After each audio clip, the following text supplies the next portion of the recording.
ഇനി പോകുന്നത് കട്ടപ്പനയിലേക്കാണ്. കട്ടപ്പന ചന്തയിൽ നിന്ന് രാഹുൽ വിജയൻ തത്സമയം ചേരുകയാണ്. രാഹുൽ, എങ്ങനെയാണ് അവിടെ? മഴയുണ്ടോ? തിരക്ക് എങ്ങനെയുണ്ട്?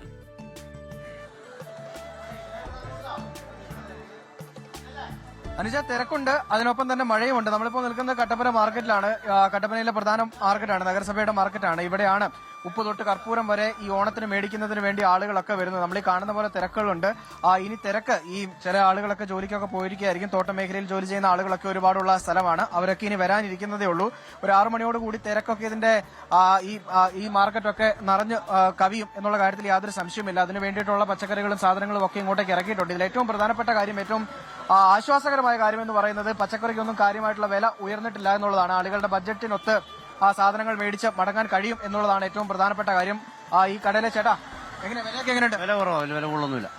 ആളുകളുടെ തിരക്കും കാര്യങ്ങളൊക്കെ അവരോട് തിരക്കുണ്ടായിരുന്നു, കുഴപ്പമൊന്നുമില്ല. ഇപ്പൊ വൈകിട്ടാകുമ്പോൾ തിരക്കാവും. ഇങ്ങനെ ഈ സാധനം മേടിക്കാനൊക്കെ ഓരോ ചേച്ചിമാരൊക്കെ വരുന്നു. ചേച്ചി, ഉത്രാടപ്പാച്ചിലാണോ? ഓ, അങ്ങനെയൊന്നുമില്ല. ഓണമൊക്കെ എവിടെ? ഓണം വന്നോണ്ടിരിക്കുന്നു. എവിടെ വീട്? കൊച്ചുതോവാള. അങ്ങനെയാണ്. കൊച്ചുതോവാള എന്ന് പറയുന്നത് കട്ടപ്പനയിൽ നിന്ന് കുറച്ച് മാറിയുള്ള സ്ഥലമാണ്. അവിടെ നിന്നുള്ള ആളുകൾ ഉൾപ്പെടെ ഇങ്ങോട്ടേക്ക് സാധനം മേടിക്കാനൊക്കെ ആയിട്ട് വരുന്നുണ്ട്. ഈ ചേച്ചിമാരൊക്കെ നിൽക്കുന്ന കണ്ടില്ല, അവരെല്ലാവരും സാധനം മേടിക്കാനൊക്കെ ആയിട്ട് വന്ന ആളുകളാണ്. ഇതിന് തൊട്ട് താഴെ ഫിഷ് മാർക്കറ്റ് ഉണ്ട്, നോൺ വെജ് ഒക്കെ കിട്ടുന്ന സ്ഥലമുണ്ട്. അവിടെയും തിരക്കുണ്ട്. ഇവിടെ ഇത്തവണത്തെ ഓണത്തിന് കുറച്ച് നോൺ വെജ് ഒക്കെ ആയാലും കുഴപ്പമില്ല എന്നുള്ളൊരു തോന്നൽ ആളുകൾക്കുണ്ട് എന്നാണ് നമുക്ക് മനസ്സിലാക്കാൻ കഴിയുന്നത്. നമ്മൾ ഈ കാണുന്ന പോലെ തന്നെ ആളുകളുടെ ഒരു വലിയ തിരക്ക് ഇങ്ങോട്ടേക്ക് ഉണ്ട്. ഈ കച്ചവടം കടയിലൊക്കെ, ചേട്ടാ കച്ചവടമൊക്കെ എങ്ങനെയുണ്ട്? കച്ചവടം കുഴപ്പമില്ലാണ്ട് പോകുന്നു. ആൾക്കാരൊക്കെ വന്നു തുടങ്ങുന്നേ ഉള്ളൂ. വൈകിട്ടാണല്ലോ തിരക്ക് വരുന്നത്, അതിന്റെ അങ്ങനെ പോകുന്നു.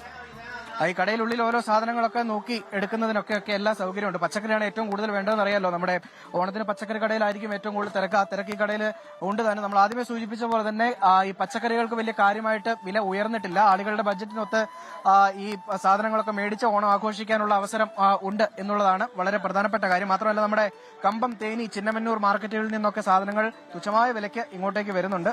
അതിന്റെ ഒരു ഗുണം സാധാരണക്കാരായിട്ടുള്ള ഇവിടുത്തെ ആളുകൾക്കും കിട്ടുന്നു എന്നുള്ളതാണ് ഏറ്റവും സന്തോഷകരമായ കാര്യം. എന്തായാലും തിരക്കുണ്ട്, ആളുകൾക്ക് വലിയ തരത്തിലുള്ള സന്തോഷം നമുക്ക് അവരുടെയൊക്കെ മുഖത്ത് കാണാൻ കഴിയും. കഴിഞ്ഞ വർഷമൊക്കെ പച്ചക്കറിക്കൊക്കെ വലിയ വിലയുണ്ടായിരുന്നു. ഇത്തവണ അത്ര കണ്ടങ്ങട് പോക്കറ്റ് കാലിയാക്കുന്ന വിധത്തിലുള്ള തിരക്കൊന്നും ഇല്ലാത്തത് ആശ്വാസകരമായ കാര്യമാണ്. അതിന്റെ ഒരു ആഘോഷം, അതിന്റെ ഒരു തിരക്ക് കട്ടപ്പന നഗരത്തിലും കട്ടപ്പന മാർക്കറ്റിലും ഉണ്ട് എന്നുള്ളതാണ്.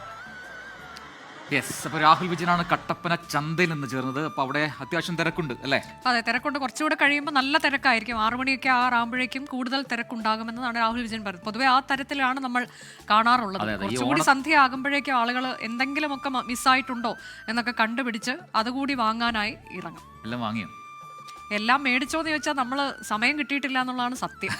ശരിയാ, വിലക്കയറ്റം വലിയൊരു പ്രശ്നമാണെന്ന് തോന്നുന്നു. ഇപ്പൊ ഈ പറയുന്ന പോലെ തേങ്ങ, വെളിച്ചെണ്ണ, ഈ 2 ഇനങ്ങൾക്കാണ് ഏറ്റവും കൂടുതൽ എനിക്ക് തോന്നുന്നു പ്രതീക്ഷിക്കാതെ വില കുറഞ്ഞിട്ടുണ്ട്. മാത്രമല്ല സപ്ലൈകോയിലൊക്കെ വില കുറഞ്ഞ് കിട്ടുന്നുണ്ട്. അതൊക്കെ ജനങ്ങൾക്ക് ആശ്വാസകരമാണ്. ഹാപ്പി അവേഴ്സ് ഒക്കെ ഉണ്ടായിരുന്നു. ഹാപ്പി അവേഴ്സ്, അതെ, സപ്ലൈകോയിൽ ഹാപ്പി അവേഴ്സ്, അതായത് നോൺ സബ്സിഡി സാധനങ്ങൾക്ക് സബ്സിഡി നൽകുന്ന ഹാപ്പി അവേഴ്സ്, അതൊക്കെ ജനങ്ങൾ പ്രയോജനപ്പെടുത്തിയിട്ടുണ്ട്. ലോകത്തെവിടെയായാലും ഏത് സമയത്തും 24 വാർത്തകളും ഓഗ്മെന്റഡ് റിയാലിറ്റി പാക്കേജുകളും എക്സ്പ്ലെയിനറുകളും വിശദമായി കാണാൻ ഞങ്ങളുടെ യൂട്യൂബ് ചാനൽ നിങ്ങൾക്ക് സബ്സ്ക്രൈബ് ചെയ്യാം.